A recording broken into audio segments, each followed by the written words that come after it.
Acidity தவிர்க்க வழிகள். காரம், இனிப்பு, கொழுப்பு, புளிப்பு மற்றும் எண்ணெயில் பொரித்த உணவுகளை அளவோடு சாப்பிட வேண்டும். காலை உணவை தவிர்த்தல் கூடாது. தினமும் சரியான நேரத்துக்குச் சாப்பிட வேண்டும். விருந்தாக இருந்தாலும் இரவில் அளவாகச் சாப்பிட வேண்டும். சாப்பிட்டவுடன் படுக்கக்கூடாது.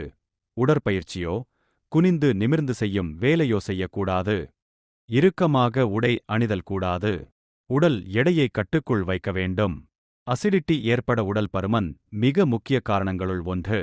மாதுளை, பப்பாளி, கொய்யா, அத்தி, நன்கு பழுக்காத வாழைப்பழம், வெள்ளரிக்காய், வெண்பூசணி, மணத்தக்காளிக்கீரை, முருங்கைக்கீரை, வெந்தயக்கீரை மற்றும் அகத்திக்கீரை ஆகியவற்றை அதிகளவில் சாப்பிடலாம்.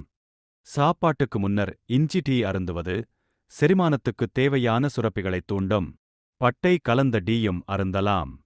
5-6 துளசி இலைகளை தினமும் உண்பதன் மூலம் அமிலத்தன்மையால் ஏற்படும் அசௌகரியத்தை குறைக்கலாம். மன அழுத்தம், கோபம், உணர்ச்சிவசப்படுதலை தவிர்க்க தியானம் மற்றும் யோகா செய்ய வேண்டும். புகைப்பிடித்தல் மற்றும் மது அருந்துதல் கூடவே கூடாது.